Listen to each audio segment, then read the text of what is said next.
Cáceres, soy estudiante en comunicación social, estudio en la Universidad Bicentenaria de Aragua, soy del estado Táchira y pertenezco a la sección T1. El siguiente video o la siguiente exposición que les vengo a traer es acerca de lo que sería el renacentismo. Con esto quiero decir que voy a resaltar más que todo lo que es el pensamiento ideológico de ese tiempo, o sea, el por qué se le llama el renacentismo, qué quiso, qué fue el inicio de lo que sería el comienzo de una evolución, el comienzo de el volver a recrear los valores del humano.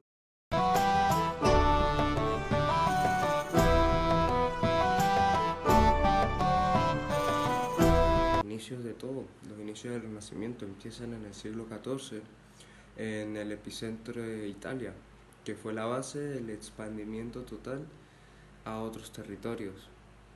Eh, el Renacimiento se caracteriza más que todo en pinturas, en artistas, en personajes históricos, los cuales hasta el día de hoy todavía son nombrados, son conocidos. Hay gente que conoce muchos artistas del Renacimiento mucho antes de saber qué es el Renacimiento. Por ejemplo, en mi caso, yo ya sabía la mitad de los artistas o de escultores que vivieron en esas épocas, pero en realidad no sabía sinceramente que eran parte del Renacimiento.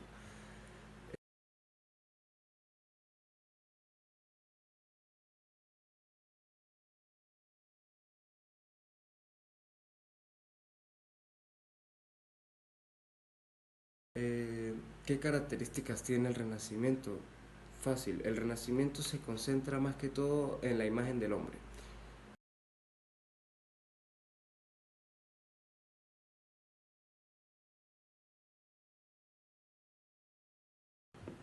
Cuando se habla del Renacimiento también podemos pensar en lo que sería la mayoría de artistas que existieron.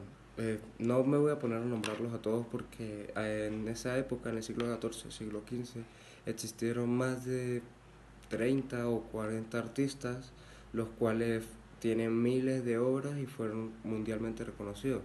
Está Miguel Ángel, está Da Vinci,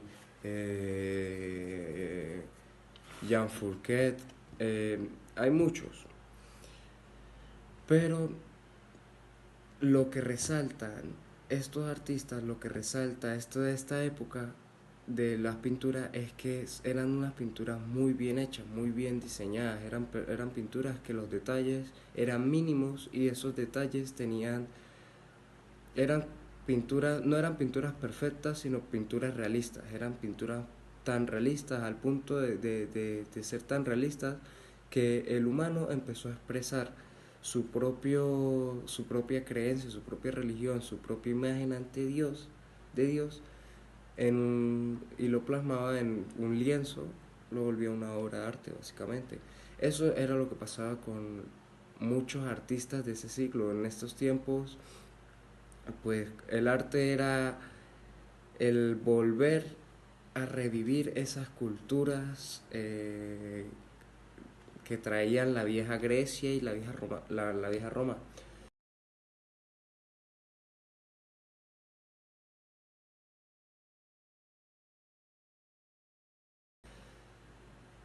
¿Qué otra cosa? En eso también podemos notar lo que serían las arquitecturas. Todas las estructuras que tienen el Renacimiento es básicamente una reconstrucción o una mejora de algún tipo de estereotipo. Lo interesante de dichas estructuras o dicha arquitectura era que estaba, o sea, sus ejemplos de actualización eran estructuras clásicas romanas. En este caso lo hablo en las arquitecturas renacentistas italianas, que fue en el comienzo de todo. Se presentaban esas arquitecturas con lo que serían ladrillos, con piedras, con mármoles, con muchos minerales, con muchos materiales moldeables, los cuales ya en esa generación, en esa época, eh, eran más fáciles de trabajar, eran más creativos para trabajarlos.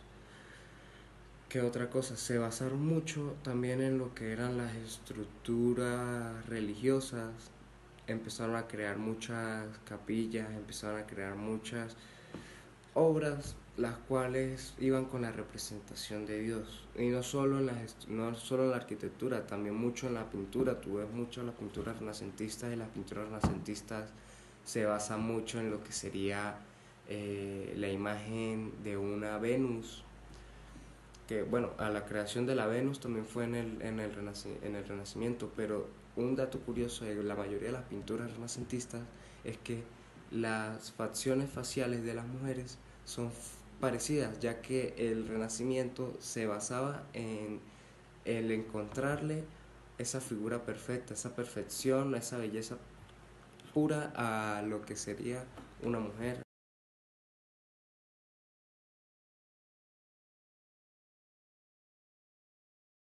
Eh, Otra cosa que sí llamaba muchísimo la atención en esos tiempos eran las esculturas.